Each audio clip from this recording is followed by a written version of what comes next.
Bonjour à tous et bienvenue dans cette vidéo, c'est Emmanuel et aujourd'hui on va parler alimentation sportive pendant l'effort. On va parler de l'alimentation pendant les compétitions et également pendant les entraînements. C'est une vidéo qui m'a été demandée à maintes reprises, donc je m'exécute et c'est pour ça qu'aujourd'hui je vous propose cette vidéo. Donc comme je l'ai introduit, nous allons parler de l'alimentation en compétition et en course, ce qui se passe juste avant la compétition et juste après la compétition également. Donc c'est parti pour la vidéo et avant ça n'oubliez pas, si vous êtes nouveau sur cette chaîne YouTube, de vous abonner et de liker la vidéo. Allez, c'est parti. Les amis, la première chose dont j'ai envie de vous parler et d'attirer votre attention, c'est sur le fait d'être habitué au régime alimentaire pendant l'effort de votre compétition à l'entraînement. Je veux dire par là que vous devez avoir l'habitude d'utiliser les produits que vous utilisez le jour J, le jour de votre compétition, à l'entraînement pour que votre système digestif soit habitué et que vous sachiez que ça passe bien chez vous. Donc, n'utilisez jamais des nouvelles choses au niveau alimentaire juste avant, pendant la compétition. Faites-le d'abord sur des grosses sessions d'entraînement pour être sûr et certain qu'ils vous conviennent parfaitement. Ensuite, une autre chose dont je veux vous parler, c'est ce que je fais juste avant une grosse séance ou la compétition. La chose la plus importante, c'est l'hydratation. C'est très important que ce soit un entraînement de natation, un entraînement vélo, un entraînement de course à pied, il faut être suffisamment hydraté et c'est pas juste boire une gorgée juste avant l'entraînement, ça se prépare en amont. Même une séance matinale, on pense à boire juste après le réveil avant d'aller faire la séance. Donc l'hydratation juste avant les entraînements, surtout quand il fait très chaud, et avant les compétitions, c'est la même chose, ça se prépare en amont. Il faut être très bien hydraté et c'est la même chose puisqu'on parle d'hydratation. L'hydratation pendant l'entraînement est aussi important. Mais là, je vous attirer l'attention sur le fait, et c'est un oubli que beaucoup d'athlètes font, il faut boire suffisamment et être bien hydraté. Il y a le petit indice du « je fais pipi tout transparent » qui veut dire qu'on est très bien hydraté. Donc hydratez-vous bien avant vos séances et la compétition. Puisque l'on a parlé d'hydratation, eh bien oui, il faut également s'hydrater après les compétitions. C'est très important pour éliminer les déchets, etc. On est souvent très déshydraté, même si nous on ne transpire pas. Donc l'hydratation, c'est quelque chose de très important avant, pendant et après. Ne l'oubliez pas. Avant certaines séances d'entraînement ou entre certaines séances d'entraînement qui se chevauchent, je n'hésite pas à utiliser des produits très digestes. Surtout avant la course à pied. Donc j'utilise par exemple des Saltibars ou des Sport Cake de chez Wake Up. Pourquoi? Parce que c'est très digeste. Je prends ça par exemple si j'ai une grosse natation, j'ai 1 heure de battement et après je vais courir.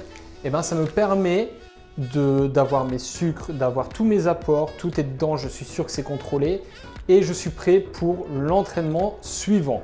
On va parler maintenant de ce qui se passe après l'effort. Donc toujours après l'entraînement intensif ou très volumineux ou une compétition, j'utilise un recovery. Pourquoi un recovery et pas des protéines qui sont très à la mode? Parce que dans le recovery, il y a déjà, s'il est bon, il est bien fait comme celui-ci, il est déjà plein de tout ce que vous avez besoin. Vous allez pouvoir refaire vos ressources dans chacune des choses, surtout les protéines, vos glucides, et vous pouvez le prendre avec 1 demi-litre d'eau, ce qui commence tout de suite votre réhydratation, comme le point dont nous venons de parler juste avant. Donc je vous encourage très vivement, après chaque entraînement difficile ou chaque compétition, il y a une fenêtre et il faut que dans cette fenêtre-là, vous preniez un maximum de nutriments intéressants. Si vous n'utilisez pas un shake par exemple, alors il faut que vous buviez suffisamment, il faut que vous preniez assez de sucre, assez de protéines, assez de tout pour pouvoir recharger vos batteries et il y a une fenêtre optimale qui se situe juste après. Le but, c'est de manger et boire le plus tôt possible pour récupérer le plus vite possible et le mieux possible. Et maintenant, nous arrivons donc au cœur de cette vidéo. Le sujet principal, c'est ce qui se passe exactement pendant l'idéal, ou en tout cas ce que moi je fais.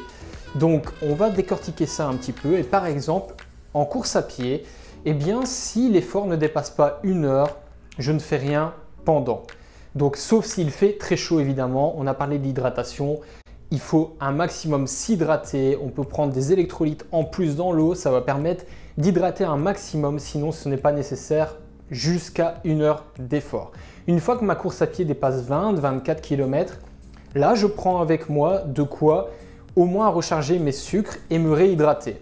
Donc ça peut être une pâte de fruits que je vais prendre après 45 minutes ou 1 heure d'effort selon les séances, ou ça peut être simplement, on fait 2 tours de 12 km par exemple, et au bout de 12 km, on va dans son sport drink. Donc c'est une boisson qui est faite pour pendant l'effort et qui a tous les sucres nécessaires et également l'hydratation nécessaire, les sels nécessaires, bref, tout ce que vous avez besoin pendant l'effort. Donc là, vous pouvez vous arrêter un petit peu comme un ravito à la maison. Ceux qui n'aiment pas s'arrêter, hop, on prend la gourde, on la pose plus loin. Donc voilà, mais sur les séances longues à pied, là, ça commence à être intéressant. En dessous d'1 heure, ce n'est pas nécessaire, sauf s'il fait chaud, retenez ça. En vélo, c'est pas la même donne parce qu'1 heure de vélo, c'est une toute petite séance. Donc on va avoir besoin sur chacune des sorties de prendre avec nous de quoi boire, avec au minimum des électrolytes, si c'est une très courte séance, par exemple 1h20 ou 1h30. Mais dans la majorité des cas, on va utiliser un sport drink. Donc moi, j'utilise également la marque Wake Up, vous le savez, je suis sponsorisé et c'est pas pour rien, c'est parce que c'est très digeste, c'est très important d'avoir une boisson qu'on va bien digérer, surtout quand on doit courir après le vélo. Mais là, on reste donc sur le vélo. Et sur le vélo, ce qui est important avec cette boisson-là, c'est de commencer pas quand on a soif, c'est d'avoir une récurrence et de savoir, je bois toutes les 20 minutes, autant de gorgées, je bois toutes les 20 minutes, autant de gorgées, quoi qu'il arrive, même si je n'ai pas soif, même s'il fait froid et surtout s'il fait froid, parce qu'on met un peu plus de sucre quand il fait froid que quand il fait chaud. Donc justement, on va parler de ça. Quand il fait très chaud, il faut diminuer. Si vous voulez, par exemple, les dosettes dans un sport drink, vous devez en mettre moins parce que vous allez boire plus d'eau. Vous devez boire plus d'eau. Et vu que vous allez boire plus d'eau, il faut que vos gourdes aient un ratio moins important pour avoir toujours le même taux de sucre. Inversement, c'est vrai que l'hiver, ça bouffe énormément d'énergie. Et l'énergie, c'est vos glucides, vous le savez. Et donc, il faut mettre plus de glucides pour pouvoir tenir quand il fait très froid. Donc ça, c'est une petite astuce. On va parler maintenant de natation. Qu'est-ce que je fais pendant la natation? C'est la même chose. Le même sport drink.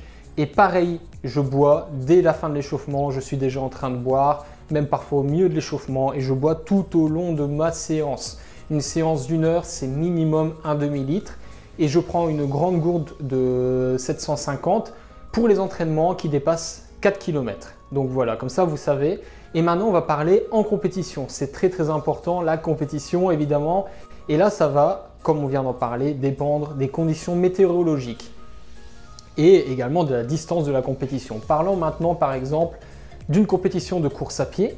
Sur un 10 km, eh bien, pendant la course, je ne vais absolument rien faire. La course va durer 30 minutes maximum. Donc, je n'ai pas besoin de m'arrêter, de m'hydrater, quoi que ce soit. Un semi-marathon, la question commence à se poser et il faut se ravitailler un petit peu, surtout quand l'effort est intense. Donc, il faut boire et pourquoi pas prendre une petite dose de sucre au bout de 40 minutes pour ne pas avoir un pic vers le bas, vers la fin de l'épreuve. Donc voilà. Par contre, sur marathon, là, ça devient hyper important. Je n'en ai pas encore fait de marathon. Je suis toujours au stade du semi-marathon, mais j'ai l'habitude des efforts longs puisque je fais des efforts de 4 heures sur demi-Ironman.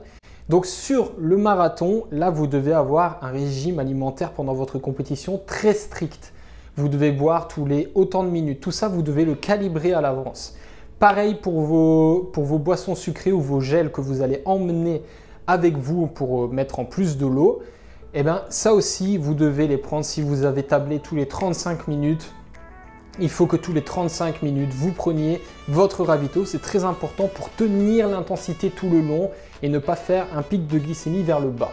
Et maintenant, pour les amateurs de demi-Ironman, puisque c'est la discipline que je pratique le plus, donc c'est le triathlon longue distance, eh bien là, il faut également avoir une alimentation en course qui doit être au millimètre et qui doit être adaptée à chaque compétition. Que ce soit la température de l'eau, que ce soit la longueur du vélo, parce que c'est toujours 90 km, mais vous avez des parcours qui vont vous prendre 2h30 et des parcours qui vont en prendre qu'1h55. Ça dépend du niveau, mais ça veut dire que d'un parcours à l'autre, vous allez avoir des différences de plus de 35 minutes qui va changer votre façon de vous alimenter. La chaleur également, l'humidité, tout ça sont des facteurs à prendre en considération. Une fois que vous avez adapté vos habitudes alimentaires à la situation précise. Par exemple, rajouter un petit peu de sel parce qu'il fait très chaud, ou prendre des bidons de 750 ml à la place des bidons de 500 ml parce qu'il fait très chaud également. Donc une fois que vous avez fait ça, il faut s'y tenir encore une fois. Donc moi, ce que je fais, c'est avant la natation, je bois encore un petit peu d'eau ou de boisson isotonique. À la T1, quand il fait très chaud, je n'hésite pas à boire un petit coup dans une gourde que j'ai laissée à la transition. Sur le vélo, c'est minimum, souvent on parle de ça, c'est minimum 500 ml par heure, voire plus, voire un petit peu moins, mais c'est souvent, pour moi, c'est minimum 500 ml l'heure. Donc je bois minimum 1 litre sur mes 2 heures de vélo.